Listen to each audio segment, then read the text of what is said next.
6 நாட்களுக்கு முன்பு காணாமல் போன சகோதரர்கள் கொன்று புதைக்கப்பட்டிருக்கும் சம்பவம் முத்துநகரை நடுங்க வைத்திருக்கிறது.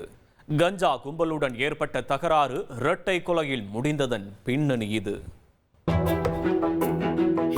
தூத்துக்குடி தெர்மல் நகர் கடற்கரையோரம் உள்ள பகுதி அன்று பதற்றத்தின் பிடியில் சிக்கிக் கொண்டிருந்தது. 6 நாட்களுக்கு முன்பு காணாமல் போன நபர் கொன்று புதைக்கப்பட்டிருப்பதாக போலீசாருக்கு தகவல் கிடைத்துள்ளது.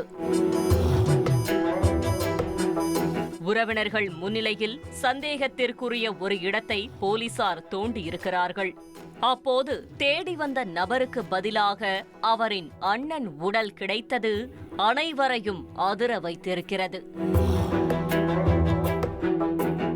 உறவினர்கள் போலீசாருக்கு அழுத்தம் கொடுத்ததை தொடர்ந்து உடல் தோண்டி எடுக்கப்பட்ட இடத்தின் அருகிலேயே தோண்டி பார்த்துள்ளனர். நினைத்தது போலவே அதில் தேடி வந்த நபரும் சடலமாக கிடந்துள்ளார். கொல்லப்பட்டவர்கள் மாரிபாண்டி மற்றும் அருள்ராஜ். சகோதரர்களான இருவரும் தூத்துக்குடி மாவட்டம் தெர்மல் நகர் அருகே உள்ள பண்டுகரை பகுதியைச் சேர்ந்தவர்கள்.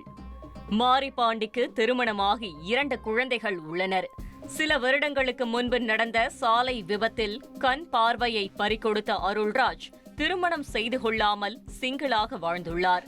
இந்த சூழலில்தான் கடந்த ஜூலை 26ஆம் தேதி நள்ளிரவில் அருள்ராஜ் வீட்டிற்கு அருகே அதே பகுதியைச் சேர்ந்த கஞ்சா வியாபாரியான திருக்கம்மாள் என்பவரின் மகன்களான முனீஸ்வரன் மற்றும் வில்வராஜா அவர்களது கூட்டாளிகளோடு கஞ்சா புகைத்தபடி அட்ராசிட்டியில் ஈடுபட்டுள்ளனர். இதனால் தூக்க கலக்கத்தில் எழுந்து வீட்டிற்கு வெளியே வந்த அருள்ராஜ் வாலிபர்களை கடுமையாக கண்டித்துள்ளார். மறுநாள் பொழுது விடிந்தபோது அருள்ராஜ் வீட்டில் இல்லை. அதோடு கடற்கரையோரம் உள்ள பகுதியில் சந்தேகத்திற்குரிய வகையில் இரத்த துளிகள் கிடப்பதாக அப்பகுதி வழியாக கடலுக்கு சென்றவர்கள் தகவல் கொடுத்துள்ளனர். இதையடுத்து அருள்ராஜின் உறவினர்கள் தெர்மல் நகர் காவல்துறையிடம் சென்று நடந்த சம்பவத்தை கூறியுள்ளனர். ஆனால் அப்போது பணியிலிருந்த காவலர்கள் அலட்சியமாக பதில் அளித்ததாக குற்றம் சாட்டுகின்றனர். 1:30 to 1:30க்கு மேல ஒரு 4 பசங்க வெளியே நின்றுருக்காங்க. எங்கள் மாமா அருள்ராஜா காணும். காலையில் தான் நாங்கள் பார்த்தோம். உடனே கம்ப்ளைண்ட் கொடுக்கக்கூடாது அப்படிங்கிறதுக்காண்டி கொஞ்சம் தேடி பார்த்தோம். அப்போ காலையில் இந்த வள்ளத்துக்கு வந்தவங்க வந்து பிளட் இருக்குது, நிறையா பிளட்டு கிடக்குன்னு சொன்னாங்க. தேடி பார்த்துட்டு திங்கக்கிழமை காலையில் போய் கம்ப்ளைண்ட் கொடுத்தோம்.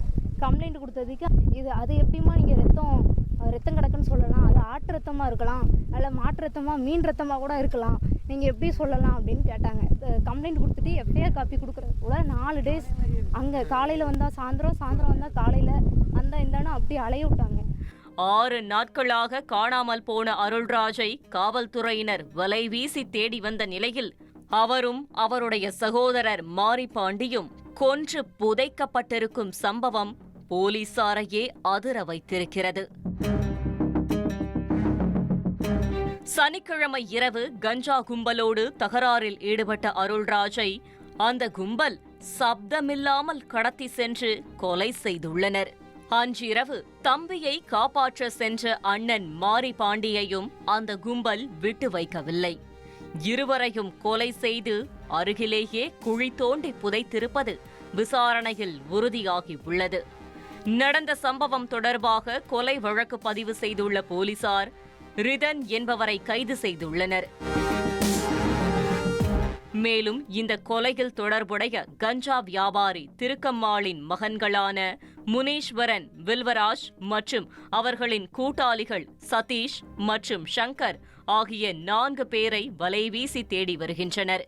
நடந்த இரட்டை கொலைக்கு கஞ்சா வியாபாரி திருக்கம்மாள்தான் முக்கிய காரணம் என குற்றம் சாட்டும் பகுதிவாசிகள் அவர் ஏற்கனவே தன்னுடைய பிள்ளைகள் கஞ்சா புகைப்பதை யார் தட்டி கேட்டாலும் கொலை செய்வார்கள், என்னிடம் பணம் உள்ளது, நான் அவர்களை பெயிலில் எடுப்பேன் என சவால் விடுத்ததாகவும் கூறி பகீர் கிளப்புகின்றனர். அங்க தெர்மல்ல ஏதோ இஷ்யூ நடந்திருக்கு. ஆனா திருக்கமா அந்த வாசலில் உட்காந்துட்டு என்ன சொன்னாங்கன்னா, என் பசங்க எல்லாத்தையும் வெட்டுவானுங்க, என்கிட்ட பணம் இருக்குது, எவனை வேணாலும் வெட்டிட்டு உள்ளே போட்டும் நான் எடுக்கிறேன் அப்படின்னு சொன்னாப்புல. அதோடு தெர்மல் நகர் பகுதியைச் சேர்ந்த பல வாலிபர்களை இந்த குடும்பம் கஞ்சா போதைக்கு அடிமையாக்கி வைத்திருப்பதாகவும் அவர்கள் போதைக்காக கொலை கூட செய்ய தயங்க மாட்டார்கள் என அச்சத்துடன் தெரிவிக்கின்றனர். காவல்துறையினர் முறையான விசாரணை மேற்கொண்டு தெர்மல் நகர் பகுதிவாசிகளின் பாதுகாப்பை உறுதி செய்ய வேண்டும் என்பதே அப்பகுதிவாசிகளின் கோரிக்கையாக உள்ளது. ட்ரெண்ட ஃப்ரெண்ட் ஆக்கிக்கோங்க. தந்தி டிவியின் சப்ஸ்கிரைபர்ஸ் அண்ட் ஃபாலோவர்ஸ் குடும்பத்துல நீங்களும் இணையுங்க.